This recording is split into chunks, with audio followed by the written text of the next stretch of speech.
All right, so does anybody, Peter? Yeah, I was just going to say, are there other sort of missed opportunities that you think startups miss?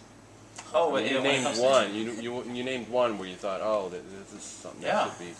Well, yeah, that is it. You know, when it comes to just basic stuff that you need to have on your site, because people complicate stuff all the time. But you need a site, you need Google Analytics, and you need to track conversions, which means that you need to tell the analytics, like, when did something happen on the page that I want them to do. So they filled out their information and they pushed send. And then ideally you should come to a thank you page, but most forms are not built that way. So it just says, okay, thank you.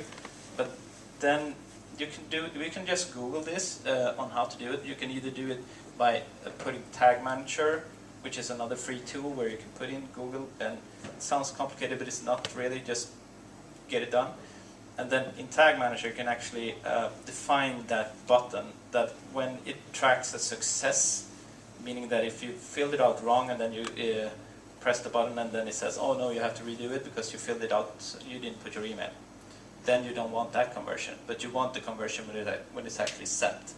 And you can do that within Google Tag Manager. There's a bunch of great stuff. It's a Finnish guy called Simo Ahava.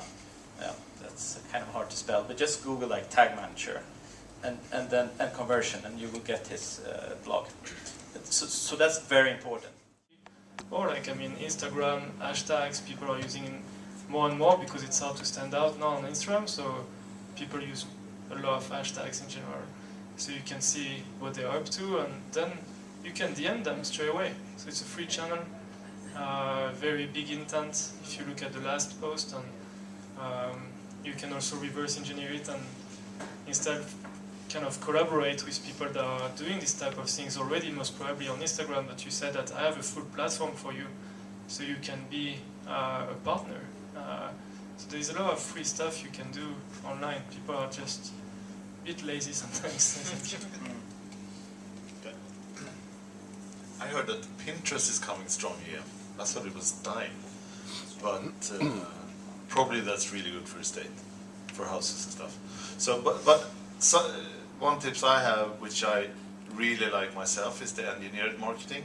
That's when you're using stuff you're into it, like Typeform tool-ish. So you're actually doing the whole quiz. In your case, a very similar one was that, I can't remember, our trainers always talk about it, a Dutch firm, where they tried a very simple quiz, but how much are you worth? And they were like an HR or recruiting person or firm. So what you actually just gave some information away, and then you could get back an answer how much you should have as a salary. And that actually became one of their big lead engines, because people really like to get that through, right? To see how much salary am I worth? And I'm sure you can do a similar thing.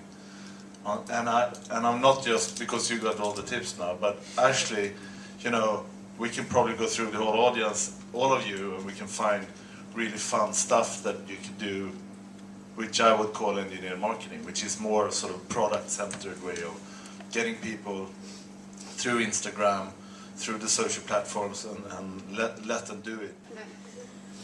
Quizzes are always good. This is a really good way of activating people. Like, this is when you come to a website, you just don't like buy. You do something before. So there's this skincare e-commerce.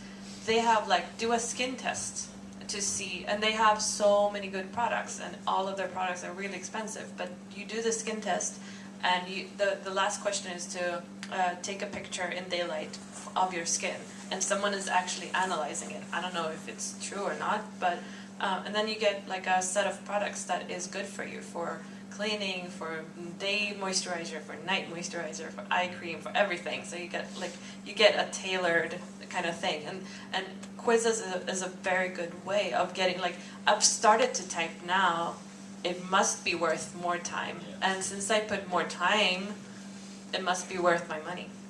So we're not that rational always, and you can use that. People want to get value. They hate ads. Everyone hates ads. So give them something. Give them a value of if they would go into this site, what they will get. Yeah. And you should mention your form. No, Explain it. so basically we have a sign-up form where you chat with Hedvig, which is the bot and the heart of our insurance company. But we're trying to use now the chat, so we ask your name and then we ask the size of your apartment, etc., in a kind of nice and fun way, like talking to a friend. But I think now we're going into the next iteration and trying to say, if you, for instance, say that you have a lot of stuff in your place, we can use the sign-up form to say, by the way, everything that you have in your place will get covered by the Drulle försäkring, which we have inside the product and is included. And use this kind of phase. This is actually a phase where people will listen. They will not listen to a landing page, but during the sign-up phase, they will listen because they will soon give you money, and they want to make sure that they give money for the right reason. So we're trying to educate people through the sign-up form as well. It's very fun. You need to download the app just to see that, because it's quite fun.